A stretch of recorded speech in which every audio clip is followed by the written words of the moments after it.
황금새.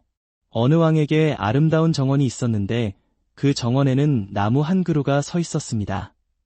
황금 사과가 열린 나무들. 이 사과들은 항상 개수가 세어졌고 대략 그 개수는 다음과 같았다. 그것들이 익기 시작했을 무렵 매일 밤 하나씩 발견되었다. 그들 중 일부는 사라졌다. 이에 왕은 몹시 화가 나서 명령을 내렸다.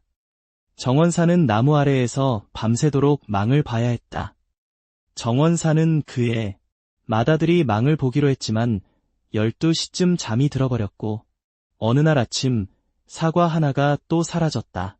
그때 둘째 아들이 그는 경계를 서라는 명령을 받았고 한밤중에 그도 잠이 들었다. 그리고 아침에 사과 하나가 사라졌다. 그때 셋째 아들이 망을 보겠다고 했지만 정원사는 혹시라도 무슨 일이 생길까 봐 처음에는 허락하지 않았다. 그러나 결국 그는 동의했고 젊은이는 누웠습니다. 그는 나무 아래에서 지켜보았다. 시계가 12시를 가리키자 그는 바스락거리는 소리를 들었다. 공중에 소음이 들리고 순금으로 된 새 한 마리가 날아왔습니다. 정원사의 아들은 부리로 사과 하나를 쪼아 먹고 있었다. 그는 벌떡 일어나 화살을 쏘았다. 하지만 화살은 새에게 아무런 해를 끼치지 못했다. 그런데 그 새는 꼬리에서 황금빛 깃털 하나를 떨어뜨리고는 날아가 버렸다. 황금 깃털은 아침에 왕에게 가져다 주었고 모든 회의가 소집되었다. 모두 그것이 일보다 더 가치 있다는데 동의했다. 왕국의 모든 재산이라 했지만 왕은 깃털 하나는 아무 소용이 없다고 말했다. 제 습관상 저는 새 한 마리를 전부 다 먹어야 해요. 그러자 정원사의 장남은 황금을 찾으러 길을 나섰다. 새를 아주 쉽게 잡을 수 있었고 조금 가다 보니 한 곳에 다다랐습니다. 숲속으로 들어가니 숲 옆에 여우 한 마리가 앉아있는 것이 보였습니다. 그래서 그는 자신의 것을 가져갔습니다. 활을 들고 쏘려고 준비했다. 그러자 여우가 말했다. 나를 쏘지 마세요. 내가 너에게 좋은 조언을 해주겠다. 나는 내 사정을 알고 있다. 당신은 황금새를 찾고 싶어 합니다. 그러면 당신은 한 마을에 도착하게 될 것입니다. 저녁 무렵에 그곳에 도착하시면 마주보고 있는 두 개의 여관을 보실 수 있을 겁니다. 다른 하나는 보기에 매우 즐겁고 아름다운 것입니다. 들어가지 마세요. 저기서도 괜찮지만 밤은 다른 곳에서 쉬십시오. 비록 그렇게 보일지라도 말입니다. 아주 가난하고 비참하게 살게 될 거야. 하지만 아들은 속으로 생각했다. 어떻게 해야 할까? 저런 짐승이 그 일에 대해 알겠어? 그래서 그는 화살을 쏘았다. 여우를 노렸지만 그는 여우를 놓쳤고 여우는 꼬리를 등 위로 치켜들었다. 그는 숲속으로 뛰어들어갔다. 그리고는 자기 갈 길을 갔고 저녁에 돌아왔다. 그 마을에는 여관 2개가 있었고 그중 한 여관에는 사람들이 살고 있었다. 노래하고 춤추고 잔치를 벌였지만 다른 한 사람은 매우 더러워 보였다. 게다가 가난하기까지 했다. 내가 그런 초라한 곳에 간다면 정말 바보 같겠지, 그가 말했다. 이 집을 떠나 이 매력적인 곳을 떠났다라고 말하며 그는 멋진 집으로 들어갔다. 그는 편안하게 먹고 마시며 새도 조국도 잊어버렸다. 시간이 흘렀지만 맏아들은 돌아오지 않았고 아무 소식도 없었다. 그에 대한 소식이 전해지자 둘째 아들도 길을 나섰고 똑같은 일이 벌어졌다. 그는 여우를 만났고 여우는 그에게 좋은 조언을 해주었다. 그러나 그가 왔을 때 두 여관으로 가는 길에 그의 큰형이 창가에 서 있었다.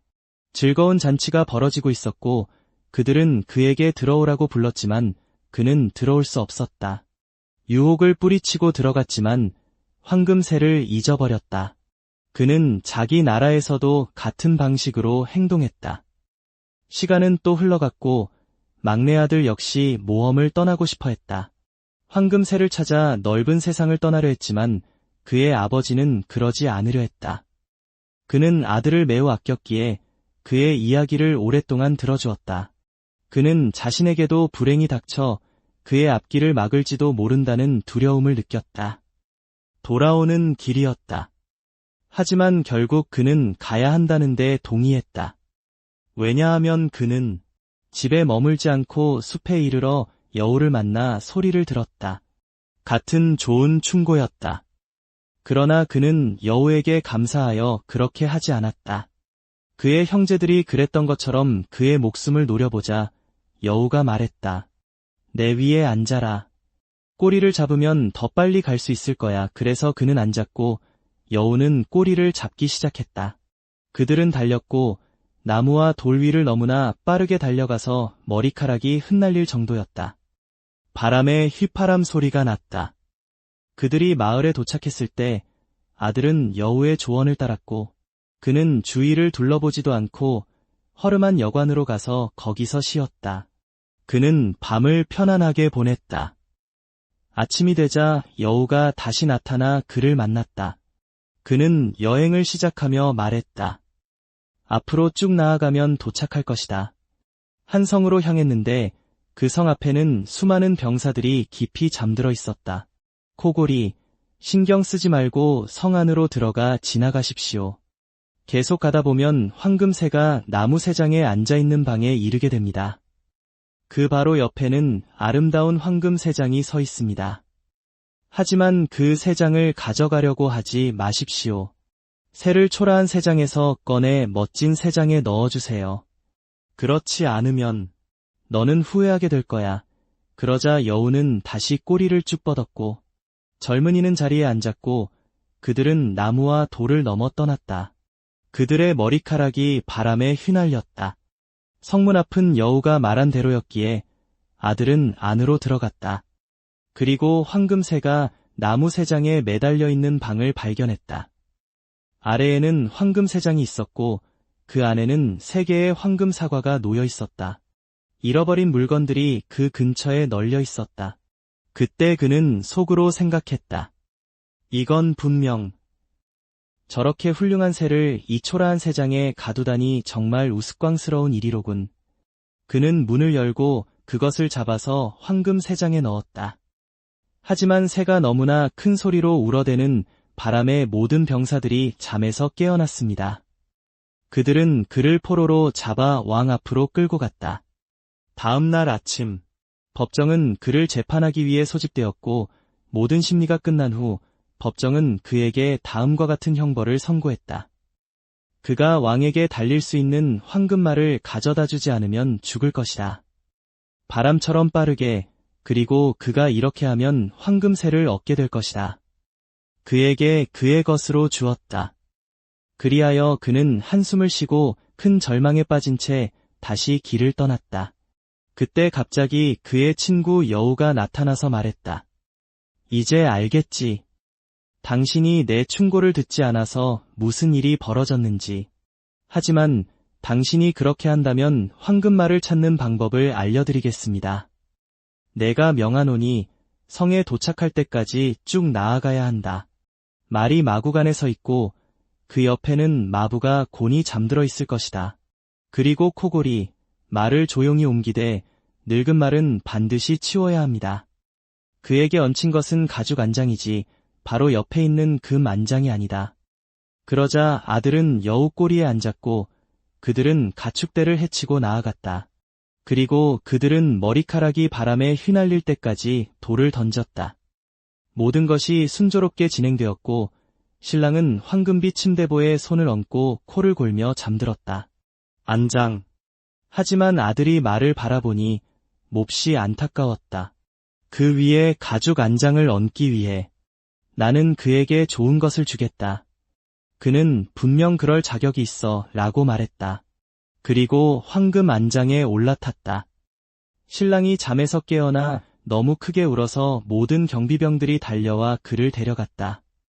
그는 포로로 잡혔고 다음 날 아침 다시 법정에 서게 되었다. 그는 재판을 받게 되었고 사형 선고를 받았다. 그러나 만약 그가 아름다운 공주를 그곳으로 데려올 수 있다면 그는 살아남아 공주를 얻을 수 있을 것이다. 그에게 주어진 새와 말. 그러자 그는 매우 슬퍼하며 길을 떠났습니다. 그때 늙은 여우가 와서 말했습니다. 그랬을까? 내 말을 듣지 않았습니까? 만약 들었다면 당신은 거기에 휩쓸려 갔을 겁니다. 새도 말도 마찬가지입니다. 하지만 제가 다시 한번 조언을 드리겠습니다. 가십시오. 계속 직진하면 저녁에 성에 도착할 것입니다. 12시에요. 밤 몇 시에 공주는 목욕탕에 갑니다. 그녀에게 다가가세요. 그녀에게 키스를 해주면 그녀는 당신이 데려가는 것을 허락할 것입니다. 하지만 조심하세요. 당신은 그녀가 부모님께 작별 인사를 하러 가는 것을 허락하지 않을 것입니다. 그러자 여우는 꼬리를 쭉 뻗었고 그렇게 그들은 가축대를 넘어 멀리 가버렸습니다. 그리고 돌을 던져 머리카락이 다시 휘파람 소리를 낼 때까지. 그들이 성에 도착했을 때 모든 것은 여우가 말한 대로였고 정오가 되자 그 젊은이는 목욕하러 가는 공주를 만나 그녀에게 그것을 건넸습니다. 키스를 하자 그녀는 그와 함께 도망가기로 동의했지만 눈물을 펑펑 쏟으며 간청했다. 그는 그녀가 아버지와 작별 인사를 하도록 허락해주겠다고 했습니다. 처음에는 거절했지만요. 그러나 그녀는 더욱더 서럽게 울며 그의 발치에 엎드렸다. 마침내 그는 동의했지만 그녀가 아버지 집에 도착하자마자 경비병들이 나타났습니다. 그는 잠에서 깨어났고 다시 포로로 잡혔다. 그러자 그는 왕 앞에 끌려왔고 왕은 너는 결코 라고 말했다. 8일 안에 그 언덕을 파내지 않으면 내 딸을 데려가세요. 내 창문에서 보이는 풍경이야. 그런데 이 언덕은 너무 커서 온 세상이 다 보였어.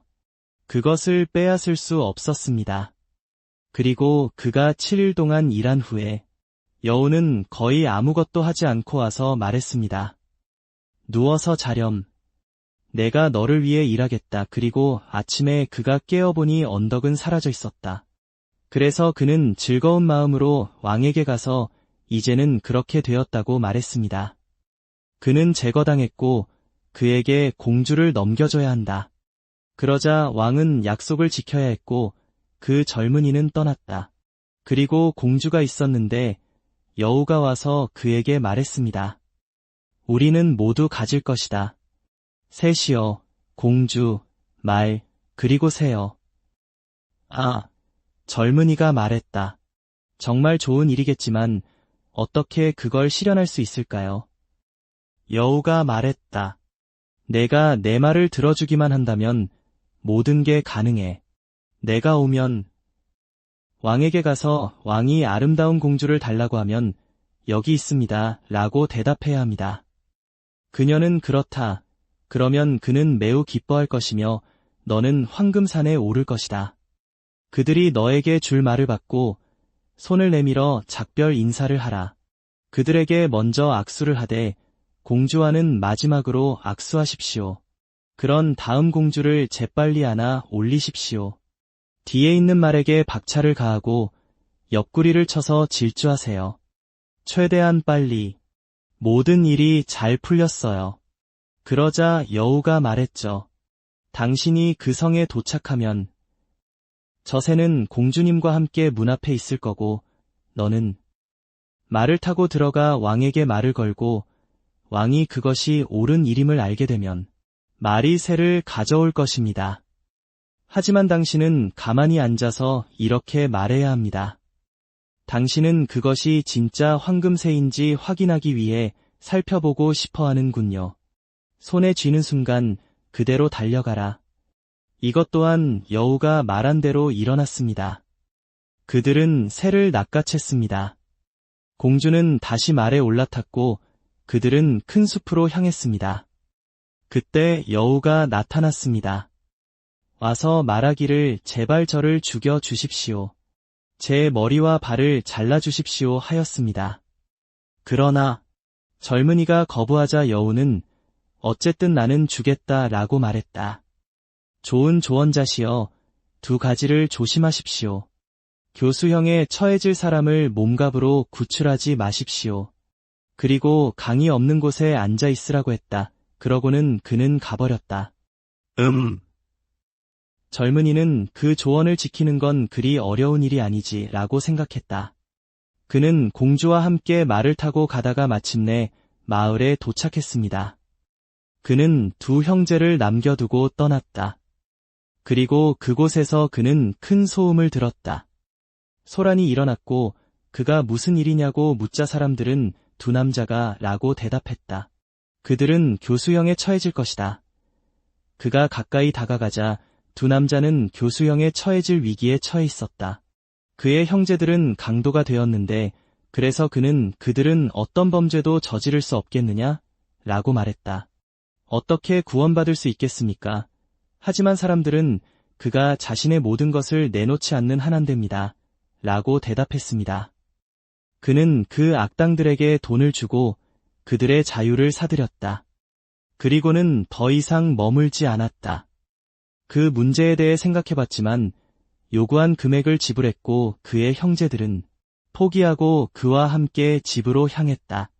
그리고 그들이 여우를 처음 만났던 숲에 이르렀을 때 그곳은 바로 그러했습니다. 시원하고 쾌적해서 두 형제는 옆에 앉자라고 말했다. 강가로 가서 잠시 쉬면서 먹고 마시라. 그러자 그가 말했다. 그래 하고 여우의 충고를 잊고 길가에 앉았다. 강가에 이르렀고 그가 아무것도 눈치채지 못하는 사이에 그들이 뒤에서 다가와 그를 던져버렸다. 강둑 아래로 내려가 공주와 말과 새를 데리고 갔다. 그들은 주인인 왕에게 돌아가서 말했습니다. 이 모든 것은 우리의 노력으로 얻은 것입니다. 노동이다. 그러자 큰 기쁨이 터져나왔지만 말은 움직이려 하지 않았다. 새가 먹이를 먹자 노래를 부르지 않았고 공주는 울었다. 막내 아들은 강바닥으로 가라앉았는데 다행히도 땅은 거의 말라 있었지만 그의 뼈는 거의 부러질 지경이었고 둑은 너무 가팔랐다. 그는 탈출할 방법을 찾을 수 없었습니다. 그때 늙은 여우가 다시 나타났습니다. 그리고 그가 자신의 충고를 따르지 않았다고 꾸짖었다. 그렇지 않았다면 어떤 악도 일어나지 않았을 것이라고 했다. 그에게 닥친 불행에 대해 그는 하지만 당신을 여기 두고 갈 수는 없으니 붙잡으십시오 라고 말했다. 내 꼬리를 잡고 꽉 붙잡아라. 그러고 나서 그는 그를 강에서 끌어내며 말했다. 그가 강둑에 올라서자 내 형들이 너를 죽이려고 망을 보고 있다라고 말했다. 만일 그들이 너를 왕국에서 발견한다면 너는 그렇게 될 것이다. 그래서 그는 가난한 사람처럼 옷을 입었다. 한 남자가 몰래 왕궁에 들어와 왕궁에 도착하자마자 거의 바로 말이 풀을 뜯기 시작하고 새가 노래하기 시작하자 문이 열리고 공주가 그는 울음을 그쳤다. 그리고 왕에게 가서 자신의 모든 이야기를 털어놓았다. 형제들의 간악한 행위로 인해 그들은 체포되어 처벌받았고 공주는 다시 그에게 주어졌고 왕이 죽은 후 그는 상속자가 되었다. 그의 왕국. 오랜 시간이 흐른 후 그는 어느 날 숲속으로 산책을 나갔고 늙은 여우는 그를 만나 눈물을 흘리며 그를 죽여달라고 애원하고 칼로 베었다. 그의 머리와 발을 떼어냈다. 마침내 그는 그렇게 했고 순식간에 여우는 사람으로 변했고 알고 보니 그는 누구의 형제였습니다. 아주 오랜 세월 동안 행방불명되었던 공주. 한스인 럭. 어떤 사람들은 타고난 행운을 가지고 태어난다. 그들이 하는 모든 일이나 시도하는 모든 것이 잘 풀린다. 맞아요. 그들에게 돌아오는 건 엄청난 이득뿐이죠. 그들의 모든 거인은 백조는 모든 카드가 트럼프 카드와 같으니 어느 쪽으로 던지든 상관없다. 마치 불쌍한 고양이처럼 항상 그들의 다리 위에 앉았다가 그렇게 해서야 움직일 수 있을 것이다. 훨씬 더 빠를수록 좋다. 세상은 아마 그들을 항상 그렇게 생각하지는 않을 것이다. 그들은 자기 자신만 생각하지만 세상에 대해서는 무슨 관심이나 있을까요? 세상이 그들에게 무엇을 해줄 수 있을까요? 그 문제에 대해 알고 있나요? 이 행운아 중 한 명이 이웃 한스였습니다. 그는 7년이라는 긴 세월을 보냈습니다. 그는 주인님을 위해 열심히 일했습니다. 마침내 그는 말했습니다. 주인님, 제 시간이 다 됐습니다. 집에 가서 불쌍한 어머니를 다시 한번 뵈어야 하니 제발 제 임금을 지불해 주세요. 그러면 저를 보내주십시오. 그러자 주인께서 말씀하셨습니다. 너는 충실하고 선한 제자였다. 하인 한스, 그러니 내 보수는 후할 것이다. 그러고는 그에게 뭉치를 하나 주었다. 그의 머리만큼이나 큰 은덩어리. 한스는 주머니 손수건을 꺼내 은화를 그 안에 넣었다. 그는 그것을 어깨에 메고 집으로 향하는 길을 따라 뛰어가기 시작했다. 그는 느릿느릿 발을 질질 끌며 걸어갔고 그때 한 남자가 시야에 들어왔다. 훌륭한 말을 타고 즐겁게 달려가는 모습이었다. 아, 한스가 큰 소리로 말했다. 정말 멋지군. 말을 타는 건 정말 멋진 일이야. 그는 저기 편안하고 행복하게 앉아있네. 마치 집에서 벽난로 옆 의자에 앉아있는 것처럼 그는 아무 것에도 걸려 넘어지지 않았다. 돌멩이를 던지고 신발끈을 아끼고 어떻게 해야 할지도 잘 모르는 채로 앞으로 나아갔다. 한스는 그랬다. 그렇게 조용히 말하지 말라고 했지만 기수는 그 말을 모두 듣고 말했다. 친구여, 그럼 왜 걸어서 가시는 겁니까? 아, 그가 말했다. 짐이 너무 많아서요. 들고 다니기, 은이 맞는지 확실히는 모르겠지만 너무 무거워서 들고 갈 수가 없어요. 머리가 아프고 어깨도 많이 아프다는 걸 아시겠죠? 어떻게 생각하세요? 교환을 원하시는 겁니까? 기수가 물었다. 제 말을 드리겠습니다. 그러면 당신은 내게 은을 주십시오. 그러면 당신은 많은 돈을 절약할 수 있을 것입니다. 그렇게 무거운 짐을 지고 다니는 건 정말 힘든 일이죠. 제 모든 힘을 다해 도와드리겠습니다. 마음속으로는요, 한스가 말했다. 하지만 당신이 저에게 이렇게 친절하게 대해주셨으니 한 가지 말씀드려야겠어요. 그거요, 당신은 그 은화를 끌고 다니는데 꽤 힘든 일을 하게 될 겁니다. 그러나 기수는 말에서 내려 은을 챙기고 한스를 일으켜 세운 후 그에게 무언가를 주었다.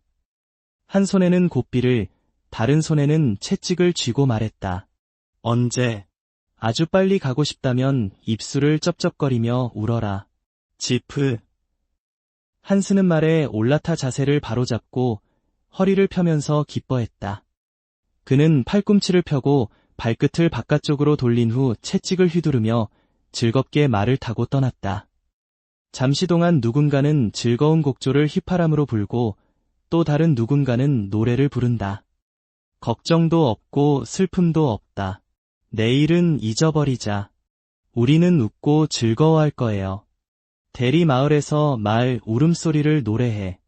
얼마 후 그는 좀 더 빨리 가고 싶다는 생각이 들어서 그는 입맛을 다시며 지프 라고 외쳤다. 말은 전속력으로 달려갔다. 한스는 자신이 무슨 일을 벌이고 있는지도 모르는 사이에 말에서 떨어져 바닥에 쓰러졌다. 길가로 돌아가 있었다. 만약 양치기가 있었다면 그의 말은 도망쳤을 것이다. 소를 몰고 오던 한스는 그것을 멈추지 않았다. 한스는 곧 도착했다. 그는 스스로 일어서서 몹시 짜증스러운 표정으로 다시 일어서서 말했다. 목동이 말하길, 이 승마는 농담이 아니야.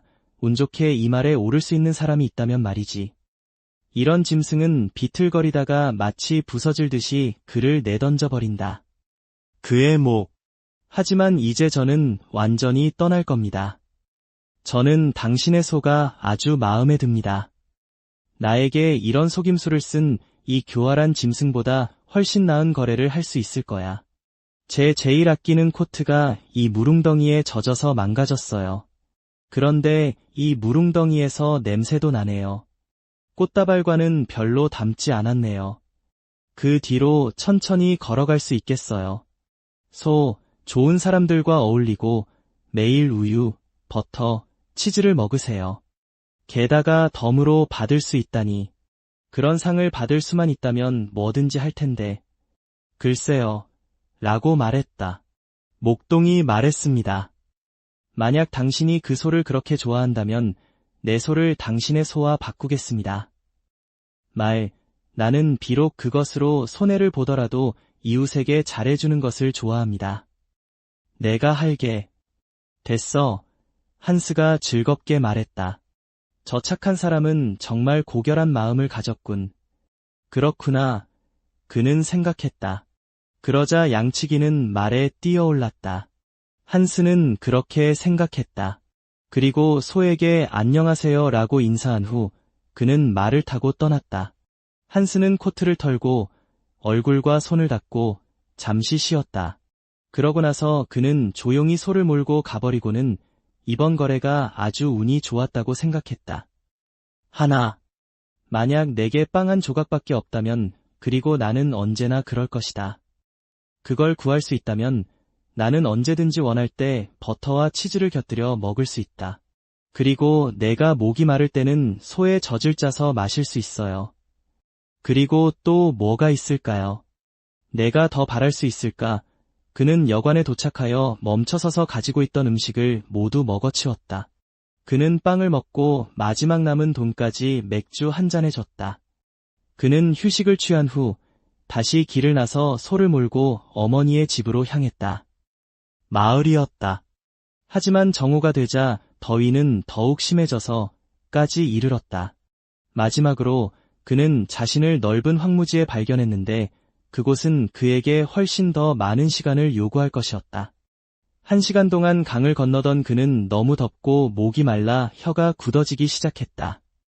입천장에 찰싹 달라붙었다. 이거 고칠 수 있을 거야 라고 생각했다. 그는 이제 내 소의 젖을 짜서 갈증을 해소해야겠다라고 생각하며 소를 묶었습니다. 그는 나무 그루터기에 기대어 가죽 모자를 씌워 젖을 짜내려 했지만 한 방울도 나오지 않았다. 얻을 수 있었다.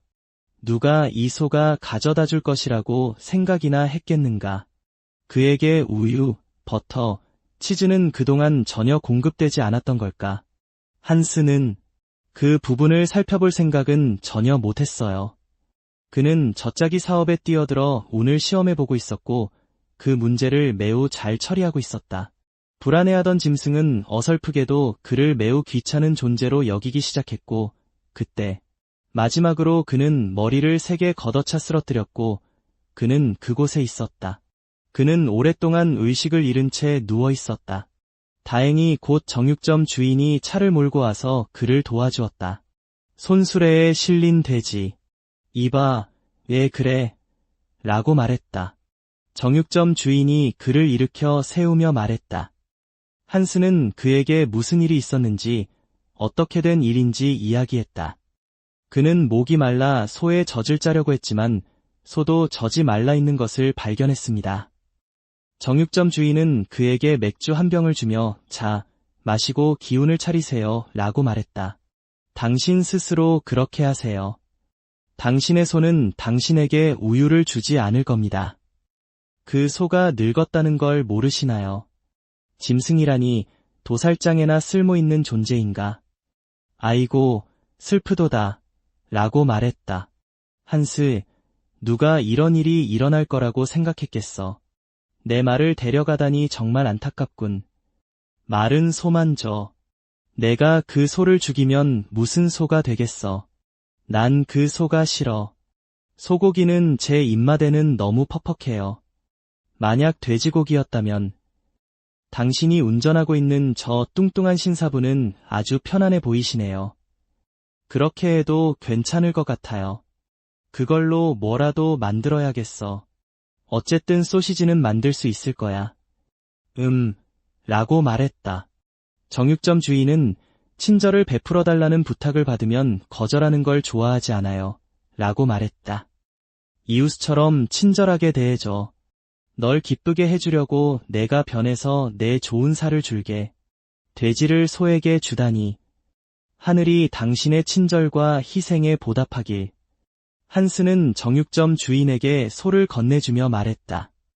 그리고 돼지를 내려놓으면서 그는 손수레에 묶인 끈을 잡고 그것을 끌고 갔다.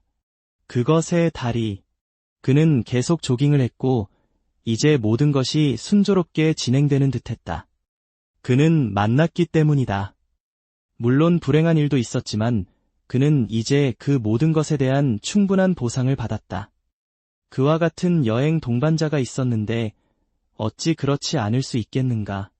마지막으로 얻은 건 그가 다음에 만난 사람은 훌륭한 흰 거위를 들고 있는 시골 사람이었다. 한동포가 멈춰서서 몇 시인지 물었고 이것이 계기가 되어 더 많은 대화가 이어졌습니다. 한스는 그에게 자신의 행운에 대해 얼마나 많은 좋은 거래를 했는지에 대해 이야기했습니다. 온 세상이 그와 함께 즐거워하고 미소 지었다. 그 동포는 그때 그는 자신의 이야기를 시작하며 거위를 데리고 어딘가로 갈 것이라고 말했다. 세례식. 느껴보세요. 그가 말했다. 얼마나 무거운지. 그런데 겨우 8살밖에 안 됐잖아요. 몇 주 된 것입니다. 구워서 먹는 사람은 누구나 기름기가 많은 것을 알게 될 것입니다. 정말 잘 살아왔구나. 맞아, 한스는 무게를 재보며 말했다. 그의 손이 말했다. 하지만 살찐 돼지 얘기를 한다면 내 돼지는 결코 작지 않아. 그러는 동안 그 동포는 표정이 심각해지더니 고개를 저었다. 잘 들어보세요. 그가 말했다.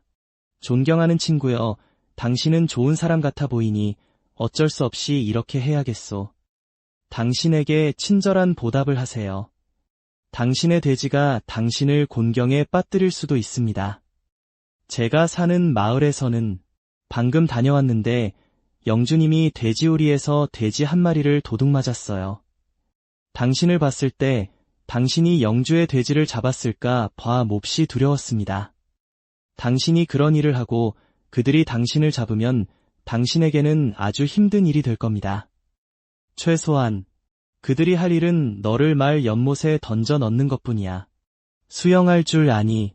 불쌍한 한스는 몹시 겁에 질렸다. 착한 분이시여. 그는 외쳤다. 제발 저를 여기서 꺼내주세요. 이 돼지가 어디에서 태어났는지, 어디에서 사육되었는지는 전혀 모릅니다. 하지만 내가 보기엔 그는 영주의 소유였을지도 몰라. 너도 알잖아. 나라가 나보다 낫구나. 내 돼지를 가져가고 거위를 내게 주시오. 나는 그래야 한다. 뭔가 덤으로 얻어내야죠. 시골 사람이 말했다. 두둑히 좀 줘보세요. 돼지를 위해 거위를 내주는 격이로군. 모든 사람이 너를 위해 그렇게까지 해줄 리는 없지. 그렇지만 내가 곤경에 처해 있으니 내가 너를 엄하게 대하지는 않겠다. 그는 손에 끈을 쥐고 샛길로 돼지를 몰아갔다. 한스는 아무런 걱정 없이 집으로 향했다.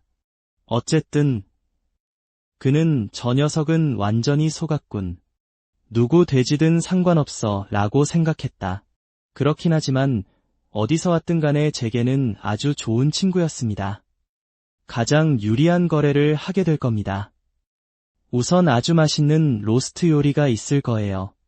그러면 지방이 6개월 동안 거의 기름 속에 숨어 있게 될 거고 그 다음엔 거기에 이 아름다운 하얀 깃털들. 나는 이것들을 내 베개 속에 넣을 거야. 그러면 흔들거리지 않고도 곤히 잠들 수 있을 거예요. 얼마나 행복한 일인가. 어머니께서 그러실 거야. 돼지 얘기라니 말도 안 돼. 살찐 거위나 줘. 그가 다음 마을에 이르렀을 때 그는 물레를 이용해 가위를 가는 사람을 보았다. 일하면서 노래하기, 언덕을 넘어, 골짜기를 넘어. 나는 너무 행복해서 돌아다닌다. 가볍게 일하고 행복하게 살자. 온 세상이 나의 집이다. 그렇다면 나처럼 명랑하고 즐거운 사람은 누구일까? 한스는 한동안 지켜보다가 마침내 잘 지내시는 것 같군요. 라고 말했다. 자, 숙련된 연마공님. 일하시는 모습이 참 즐거워 보이시네요. 네. 라고 그가 대답했다. 다른 사람은 내 일은 황금 같은 직업이야. 훌륭한 재분기는 절대 손을 대지 않아 라고 말했습니다. 주머니를 뒤져봤지만 돈은 없었고, 그런데 그건 어디서 난 거야? 아름다운 거위로군요. 내가 산 게 아니라 돼지 한 마리를 주고 샀어요. 그럼 어디서요? 돼지 잡았어. 소 한 마리를 줬어. 그럼 소는? 소 한 마리를 줬어. 그 대가로 말을 줬어.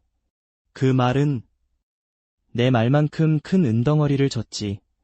그쪽으로 가. 그리고 은메달은? 오.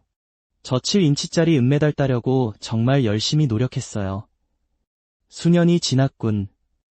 지금까지 세상살이를 잘 해왔어. 맷돌질하는 사람이 말했다. 만약 당신이 손을 뻗을 때마다 주머니에서 돈을 찾을 수 있다면 그 일을 하면 큰 돈을 벌 수 있을 거야. 정말 맞는 말이지만 어떻게 해야 할까요? 어떻게 하셨어요? 어떻게? 나처럼 분쇄기를 돌려야지. 상대방이 말했다. 당신에게 필요한 건 숫돌 하나뿐입니다. 나머지는 저절로 따라올 겁니다. 여기 하나 있습니다. 약간 손상된 정도일 뿐입니다. 저는 그 이상을 바라지 않습니다. 당신 거위의 가치를 생각하면 사시겠어요? 어떻게 그런 걸 물어보세요? 라고 말했다. 한스, 돈만 있다면 세상에서 가장 행복한 사람이 될 텐데 주머니에 손을 넣을 때마다 더 바랄 게 뭐가 있을까? 거의 말이야. 자, 맷돌질하는 사람이 그에게 평범하고 거친 숫돌을 건네주며 말했다. 그의 곁에 놓인 돌에는 이것은 아주 훌륭한 돌이니 잘 다듬기만 하면 된다라고 적혀 있었다. 충분히 있으면 그걸로 낡은 못을 자를 수도 있어. 한스는 돌을 받아들고 가벼운 마음으로 길을 떠났다. 그는 기쁨에 눈이 반짝였고 속으로 분명히 나는 태어났구나라고 생각했다. 운이 좋은 순간에 내가 원하거나 바라는 모든 것이 저절로 이루어진다. 사람들은 참 친절해요. 마치 제가 그들에게 큰 호의를 베푸는 것처럼 생각하는 것 같아요. 그들이 나를 부자로 만들어주고 좋은 거래를 할 수 있게 해주겠다. 그러는 동안 그는 피곤해지기 시작했고 배도 고팠다. 왜냐하면 그는 자신의 것을 다른 사람에게 줘버렸기 때문이다. 소를 얻게 되어 너무 기뻐서 마지막 한 푼까지 다 써버렸다. 마침내 그는 더 이상 나아갈 수 없었다. 돌을 딛는 것이 그를 몹시 지치게 했기 때문이다. 그는 강가로 기어가서 물을 마시려고 했다. 물을 마시고 잠시 쉬세요. 그래서 그는 돌을 조심스럽게 자기 옆에 내려놓았습니다. 은행에 갔는데 물을 마시려고 몸을 굽히면서 그걸 잊어버리고 밀어버렸다. 작은 알갱이가 통통하게 시냇물 속으로 굴러떨어졌습니다. 그는 잠시 동안 그것이 깊고 맑은 물속으로 가라앉는 것을 지켜보다가 뛰어올랐다. 그는 벌떡 일어나 기쁨에 겨워 춤을 추었고 다시 무릎을 꿇고 하늘에 감사를 드렸습니다. 그는 눈물을 글썽이며 자신의 유일한 고통을 없애준 그것의 친절에 감사했다. 못생기고 무거운 돌. 그는 내가 얼마나 행복한가 라고 외쳤다. 나만큼 운이 좋은 사람은 없을 거야. 그러고는 벌떡 일어섰다. 그는 가벼운 마음으로 모든 근심에서 벗어나 걸어갔다. 그는 어머니 집에 도착해서 어머니에게 가는 길이 얼마나 쉬웠는지 이야기했습니다. 행운이었어.